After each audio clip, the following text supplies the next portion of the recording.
তেল বিক্রিতে সরকার রেশনিং পদ্ধতি বাতিল করলেও ডিপোতে পর্যাপ্ত তেল পাওয়া যাচ্ছে না, যে কারণে গ্রাহকের চাহিদা মতো তেল দিতে পারছেন না পাম্প কর্তৃপক্ষ।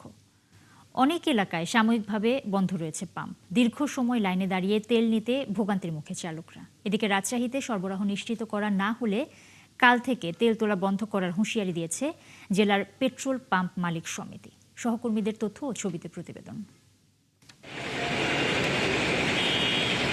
চট্টগ্রামের ফিলিং স্টেশনগুলোতে চাহিদা অনুযায়ী পাওয়া যাচ্ছে না ডিজেল অকটেন। মোটরসাইকেল, ব্যক্তিগত গাড়িকে রেশনিং করে ডিজেল দেওয়া হলেও অনেক ফিলিং স্টেশনে অকটেন দেওয়া বন্ধ রয়েছে।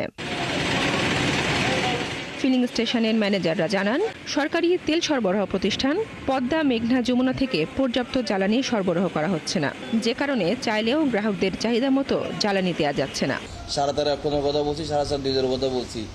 আর টিভি নিউজের চ্যানেলে দেখতেছি যে রেশনিং তুলে ফেলছে। এখন এটা কতটুকু সম্ভব আমরা জানি না। আমাদের সারা সিটিতে ঘোরা লাগে, তো আমাদের 20-30 লিটার এরকম লাগেই। এখন আমরা 10 লিটার 15 লিটার এরকম করে নিতেছি আর কি। 2 ঘন্টা আমি এসে দাঁড়ায় আছি, অকটেন কোনো নাই, বলছে 2টার পরে দেওয়া হবে। নরসিংদীতে ডিজেল সরবরাহ কম থাকায় ভোগান্তিতে বাস ও ট্রাকের চালক। সেখানেও পাম্পগুলোতে ডিজেলের জন্য চালকদের অপেক্ষা করতে হয়। ঢাকার ধামরাইয়ের 7টি ফিলিং স্টেশন ডিজেল শূন্য হয়ে পড়েছে। ড্রামে তেল দেওয়ায় পর্যাপ্ত তেল পাওয়া যাচ্ছে না বলে জানিয়েছেন চালকরা। আমি যাব যশোরে, তেলের অভাবে যাইতে পারতেছি না। পাম্পের লোক গাড়িতে তেল কম দেয়, কামে তেল দিতেছে বেশি করে।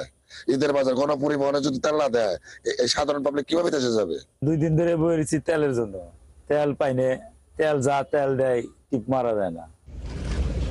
পাম্প কর্তৃপক্ষ বলছে, তেলের জন্য রেশনিং পদ্ধতি বাতিল করা হলেও ডিপো থেকে পর্যাপ্ত তেল পাওয়া যাচ্ছে না। যশোরে পাম্পগুলোতে আগে 200 টাকার পেট্রোল অকটেন দেওয়া হলেও এখন 500 টাকার তেল দেওয়া হচ্ছে। এতে কিছুটা স্বস্তি পেলেও লাইনে দাঁড়িয়ে থাকতে হচ্ছে মোটরসাইকেল চালকদের।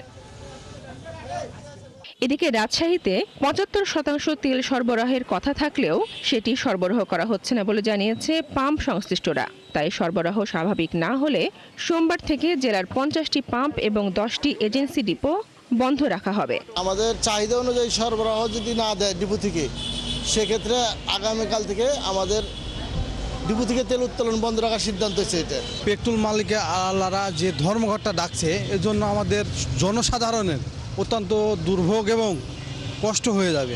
সিরাজগঞ্জেও গ্রাহকরা পেট্রোল অকটেন পেলেও ডিজেল সংকট রয়েছে। পর্যাপ্ত তেল না পাবার কারণে ভোগান্তিতে চালকরা। বনশ্রী হালদার, 71।